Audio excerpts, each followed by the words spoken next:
From impeachments to inaugurations, if it's a political story, we are on the scene. The race for the White House is heating up. Kamala, you're fired! I say, bring it on. If it's breaking news, we're live with the latest coverage. From the White House, the State Department, and Capitol Hill. We know the issues, but above all, we know the players to bring you the latest in-depth analysis on all the key stories that we're covering. I'm Eric Ham. Join me from Washington here on Firstpost America.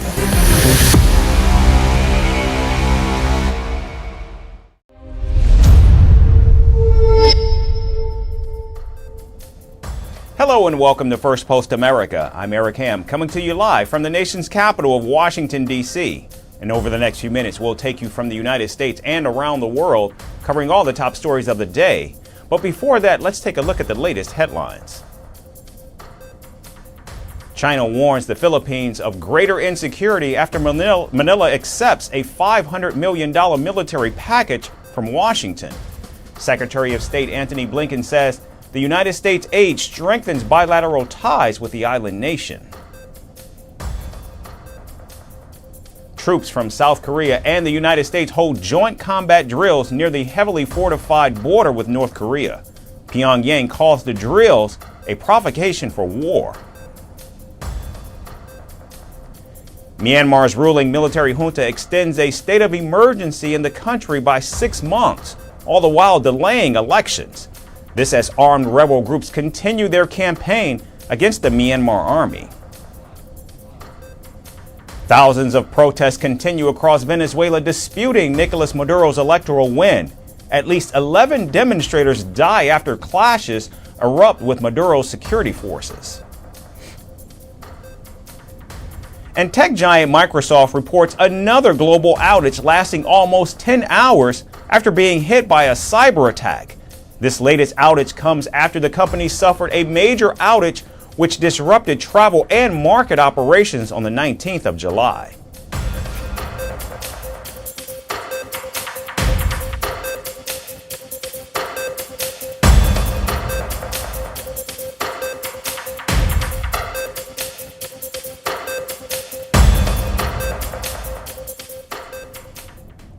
We begin with stunning news out of the Middle East. Hamas political chief Ismail Haniyeh has been killed in Iran's capital city of Tehran. Now, according to the Palestinian group, Haniyeh and one of his bodyguards were targeted in an airstrike by Israeli forces. Hamas says Israel's act will not go unpunished. Meanwhile, Iranian media reported that the Hamas leader was at his residence in Tehran when the attack took place at 2 a.m. local time on Wednesday. In the early hours of today, Ismail Haniyeh's residence in Tehran was hit. One of his bodyguards was martyred too. The cause and dimensions of this incident is under investigation and the results will be announced later. The Revolutionary Guard offers condolences to the heroic Palestinian nation, the Muslim Ummah, fighters of the Resistance Front and the noble nation of Iran. Now, Israel has remained silent on Haniyeh's death, and media reports say that Prime Minister Benjamin Netanyahu's office has ordered cabinet ministers not to make any comments. Still, Israel's far-right heritage minister celebrated Haniyeh's death on social media, saying that the killing makes the world a little better. Now, also joining him were Israeli citizens who called Haniyeh's elimination good news. It's a very good news that Haniyeh deserved to end like that, and that I hope that we will get the second of Hamas, Sinwar. I don't think it will impact the hostage deal. I think it will weaken the Hamas and that it's time for them to understand that Israel is the strongest. We eliminated Ismail Haniyeh and we need to eliminate all the leaders of Hamas and Hezbollah and the terror organizations that kill civilians in cold blood. They need to be removed. The 62-year-old Hamas chief flew from Qatar to Tehran to take part in the swearing-in ceremony of Iran's new president, Masoud Pezeshkian, on Tuesday. Now, Pezeshkian says he will make Israel regret the cowardly killing of Haniyeh. And Iran's supreme leader, Ayatollah Ali Khamenei, says that avenging Haniyeh's death is Tehran's duty. The Iranian government has also announced 3 days of public mourning after the incident. And several Middle Eastern nations, including Jordan, Syria, Qatar, and Turkey, have condemned the killing of Haniyeh. Lebanon-based Hezbollah said that Israel is an enemy that demands war, and the group is ready for it. Today, in addition to this great loss that we lost in martyrs and wounded in this area, there is another attack now on the other side of the Israeli-Arab conflict where leader Haniyeh was targeted in Tehran also. This confirms two things. One, that this enemy demands war and we are up for it, God willing, and it confirms another thing, that we will continue as a country, people, resistance and battlefront against the Israeli enemy to take up our duties in full, to confront it and prevent it from achieving its goals through this attack. Meanwhile, Russia and China have called Haniyeh's killing an unacceptable political assassination. We strongly condemn the assassination of Ismail Haniyeh, head of the political department of the Palestinian Hamas movement, in a missile attack on his residence in Tehran. It is noteworthy that this attack was carried out on Iranian territory, where he was on an official invitation to the inauguration ceremony of Iranian President-elect Masoud Pezeshkian. It is clear that the organizers of this political assassination were aware of the dangerous consequences of this action for the entire region. We pay high attention to this incident. We firmly oppose and condemn the act of assassination. We are deeply concerned that this incident may lead to escalation and turbulence in the region. China has always advocated resolving regional disputes through negotiations and dialogues. The Gaza Strip should achieve a comprehensive and permanent ceasefire as soon as possible to avoid further escalation of conflicts and confrontations. Now, Secretary of State Antony Blinken says that despite the Hamas chief's killing, a ceasefire in the region can still be achieved. All I can tell you right now is I think nothing takes away from the importance of, as I said a moment ago, getting to the ceasefire, which is manifestly in the interests of the hostages and bringing them home. It's manifestly in the interests of Palestinians who are suffering terribly every single day, children, women, men, in Gaza who've been caught in this crossfire of Hamas's making. Now, with Haniyeh's elimination and global condemnation, all eyes are on Israel and Prime Minister Benjamin Netanyahu to see if he claims responsibility for the attack or escalates the situation to war on several fronts.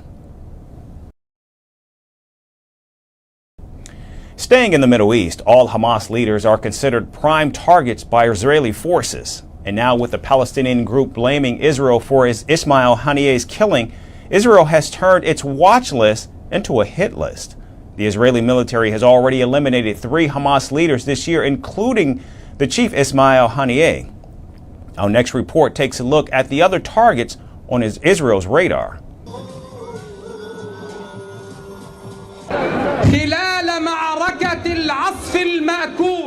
This is Ismail Haniyeh, Hamas chief, head of its political wing, former Prime Minister of Palestine.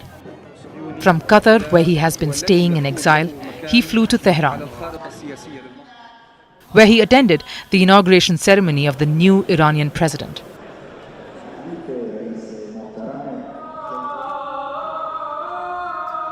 Later, he was seen meeting Iran's supreme leader and the new president in a closed room. These were Ismail Haniyeh's last recorded visuals. He then returned to his house in Tehran, unaware that he would never be able to step out of it again. At 2 a.m. local time, an air-launched missile hit Haniyeh's house,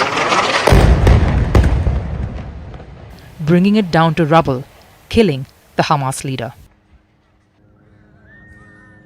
The Palestinian group has pinned the blame on Israel, vowing that the act will not go unpunished. So has Iran. However, Israel is yet to claim responsibility. For years, Israel has had Hamas leaders and commanders on its watch list, some even considered as serious targets. So most Hamas leaders maintained a discreet public presence, while others have spent much of their lives evading assassination attempts. But since the October 7 attack by Hamas, Israel turned this watch list into a hit list. aiming to eliminate top leaders of the Palestinian group. From key fighters to top Hamas commanders, Israel's list has been long. 3 from Hamas's top brass, including Haniyeh, have already been eliminated. The remaining could now be on Israel's hit list. First, Yahya Sinwar. Israel calls him the public enemy number 1.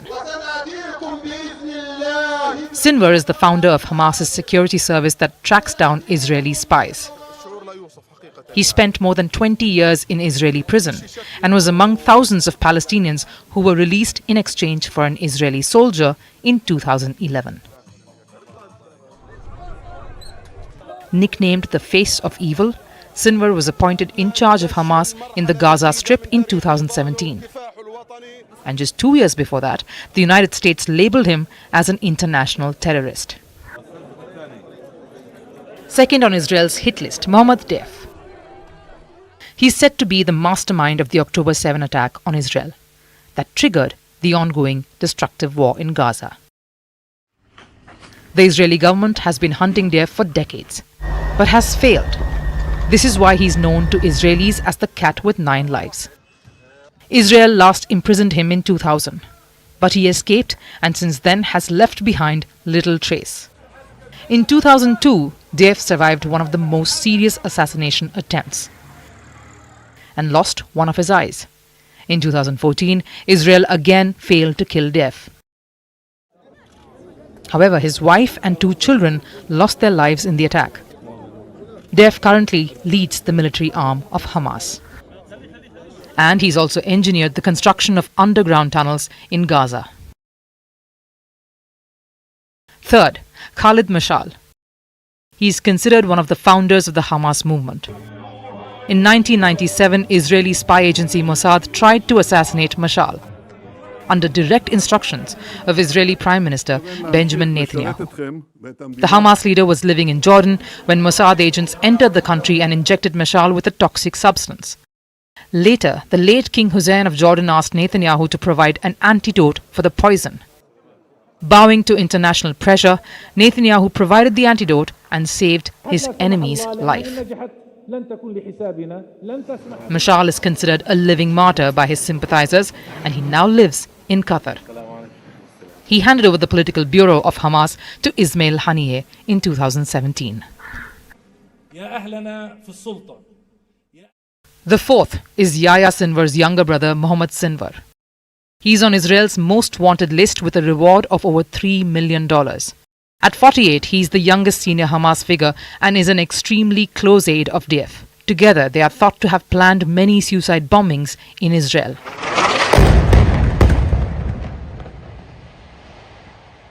In 2014, Mohammad Sinwar was assumed to be dead. However, he's appeared in a video during the recent Gaza conflict. And lastly, the oldest Hamas leader, Mahmoud Zahar. The 79-year-old is the co-founder of Hamas and a member of its political leadership. Israel tried to assassinate him in 2003 when an airplane dropped an explosive on his house in Gaza City. The attack killed his eldest son and left Zahar with minor injuries.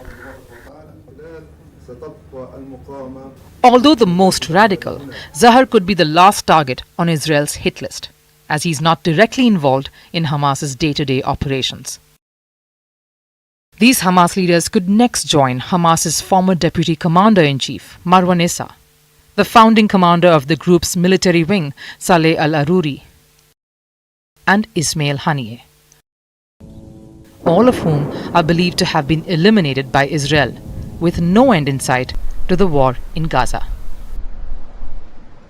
Continuing with high-stakes escalations in the Middle East, the Israeli military has killed Fuad Shukr, Hezbollah's most senior military commander, in a rare strike in Lebanon's capital, Beirut. The Israeli official said the militant commander was behind the deaths of 12 children in a weekend rocket attack on the Golan Heights. The Israeli forces added that Shukr served as the right-hand man of Hezbollah chiefs and was the senior-most wartime operations advisor.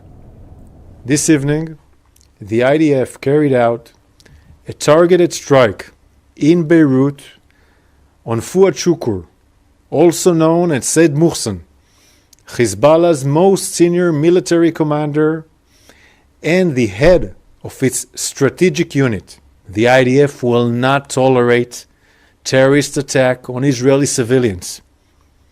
We have been responding to these attacks with precise strikes on Hezbollah commanders, terror operatives, and military infrastructures in Lebanon. Blaming Hezbollah to have crossed the red line, Israeli Defense Minister Yoav Gallant said, quote, Shukr has the blood of many Israelis on his hands. Tonight, we have shown that the blood of our people has a price and that there is no place out of reach for our forces to this end, end quote. Now, shortly after the strike, the Hezbollah chief condemned the attack and described it as a failed assassination attempt. However, the Hezbollah chief then made a U-turn and confirmed that the authorities were in fact searching for Shukr's body. Now, the Biden administration was informed of the strike in advance and has also reiterated support for Israel. Vice President Kamala Harris said she supports Israel's right to defend itself, but urged for more diplomatic efforts to de-escalate the situation. Israel has a right to defend itself, and I unequivocally support Israel's right to remain secure and to defend the security of Israel. What we know in particular is it has a right to defend itself against a terrorist organization, which is exactly what Hezbollah is. But all of that being said, we still must work on a diplomatic solution to end these attacks, and we will continue to do that work. Thank you all. Now, this strike represents the most significant Israeli military action in Lebanon since the intensification of hostilities following the October 7th Hamas attacks on Israel. Iran condemned the Israeli strike in Beirut, saying that Israel and the United States will be responsible for the expansion of the crisis in the region. As tensions mount and world leaders urge restraint, the potential for a broader conflict involving Iran and its regional proxies remains a pressing concern. The next coming days are critical as the region braces for what might unfold next. And now shifting to the race for the White House, Vice President Kamala Harris launched a searing attack on former President Donald Trump. Addressing her biggest campaign rally yet, Kamala Harris said that the momentum was shifting in the race as she dared Donald Trump to debate her face to face. So he won't debate, but he and his running mate sure seem to have a lot to say about me. And by the way, don't you find some of their stuff to just be plain weird?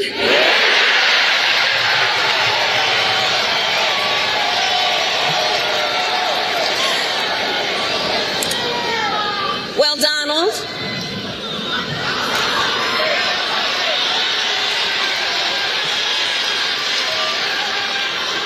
I do hope you'll reconsider to meet me on the debate stage.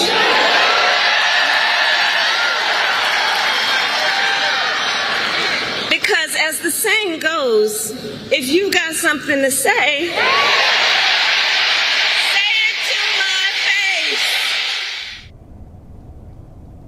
Now, during the rally, the vice president also went on the offensive on immigration, countering Donald Trump's attacks on the issue that has been at the center of the political battle. Donald Trump, on the other hand, has been talking a big game about securing our border, but he does not walk the walk. As president, I will bring back the border security bill that Donald Trump killed, and I will sign it into law and show Donald Trump what real leadership looks like. But while inflation is down and wages are up, prices are still too high. On day one, I will take on price gouging and bring down costs. And we are not going back. So the momentum in this race is shifting. And there are signs that Donald Trump is feeling it. In her first trip to Georgia as part of her election campaign, Kamala Harris pledged that Democrats would win the battleground state. The presumptive Democratic nominee is also expected back in Georgia next week and will announce her running mate as they embark on political rallies across 7 swing states. Meanwhile, both Kamala Harris and Donald Trump released dueling campaign ads. The Democrats' fearless ad was her first since she became the de facto Democratic nominee after President Joe Biden withdrew from the race and endorsed her. Donald Trump's ad, "I Don't Understand," uses a small clip of Harris speaking on immigration policy and bolsters a hardline message about drugs, crime, terrorism, and the southern border. Now, the former president is losing ground in recent polls as well. A new Reuters Ipsos poll shows Kamala Harris holding a marginal 1 percentage point lead over Trump, closing the gap that opened in the final weeks of President Biden's re-election bid. And according to a Bloomberg News Morning Consult poll, Kamala Harris has gained ground against Donald Trump in 6 of the 7 swing states since President Biden dropped out of the race.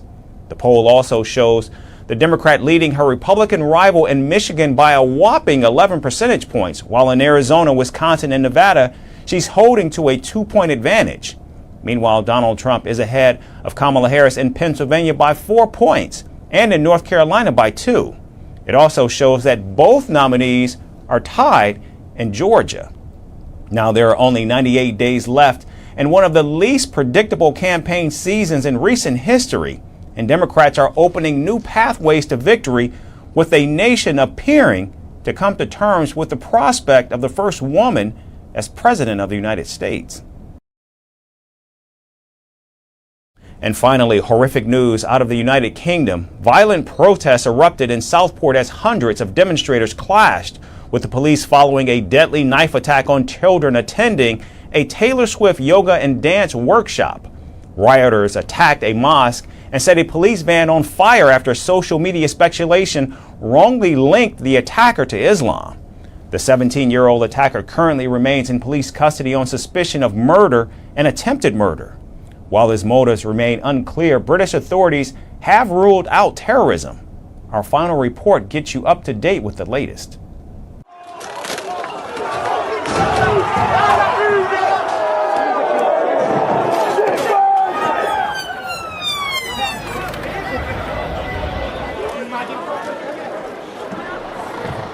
Stones and bricks pelted, vehicles set on fire, violent clashes, and complete mayhem.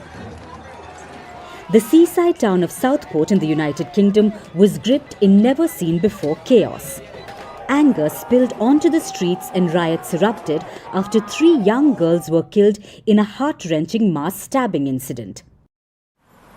The horrific event unfolded on what should have been an unremarkable summer morning, when a group of girls were enjoying a dance class on Hart Street, with their laughter and excitement filling the room as they moved to Taylor Swift songs. The class, which also included yoga and bracelet making, was nearing its end when a 17-year-old attacker stormed in, armed with a knife, and unleashed chaos.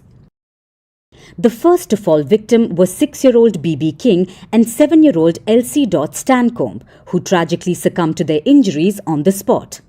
And despite the frantic efforts of emergency responders, 9-year-old Alice De Silva also died in the hospital early the next day.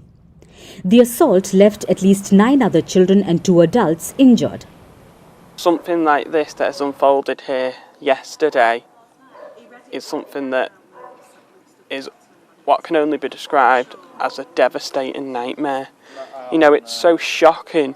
We're in a seaside town. Children should be able to enjoy their summer holidays, and the beginning of it, this tragedy's happened, and it's just so utterly, you can't describe in words how upsetting it is.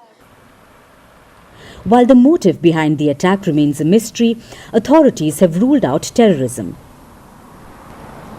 It is with great sadness today I'm here to advise that 2 children have died as a result of the injuries sustained in this morning's knife attack. 9 other children have been injured, and 6 of them are in a critical condition. A 17-year-old male from Banks in Lancashire, who is originally from Cardiff, has been arrested on suspicion of murder and attempted murder, and is being taken to a police station where he will be interviewed by detectives. The town's collective grief was palpable at a vigil held outside the Atkinson Cultural Centre. Hundreds of mourners gathered to lay flowers, light candles, and share a minute of silence in remembrance. teddies, flowers, and handwritten notes piled up as families paid their respects, their faces etched with sorrow. It's hard to find the correct words to say with such a dreadful, horrendous time. And when I went over to lay some flowers, it hits you. It really, it gets you. You can't help but cry because of the outpouring of grief, the sadness, the fact that we're actually having to do that. Well, I think it's just unimaginable what has happened, this devastating and horrific attack. And I think all of our thoughts will be with the families who have been affected, the loved ones who have been lost, and the children who are injured. And it's really important that they get all the support they need. How many more children have died?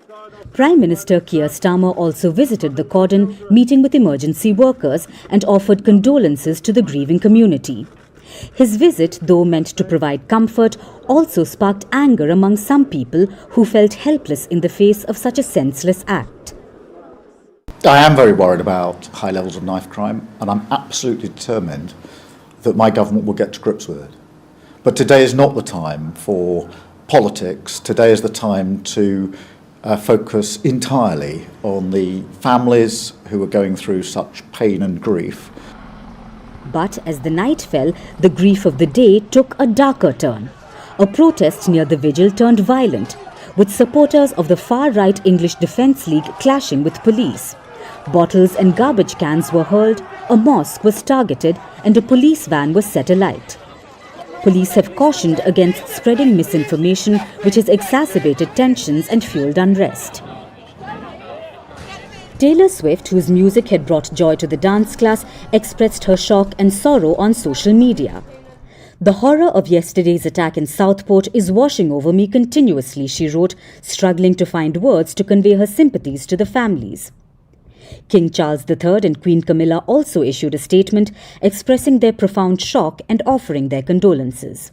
That's all we have time for today. We certainly thank you so much for tuning in. We hope to see you right back here again tomorrow. Thanks again for watching.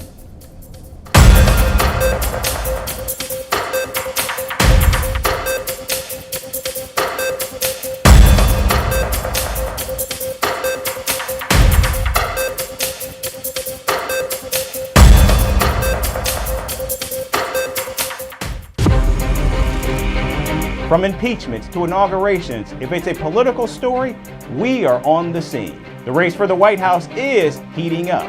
Kamala, you're fired. I say, bring it on. If it's breaking news, we're live with the latest.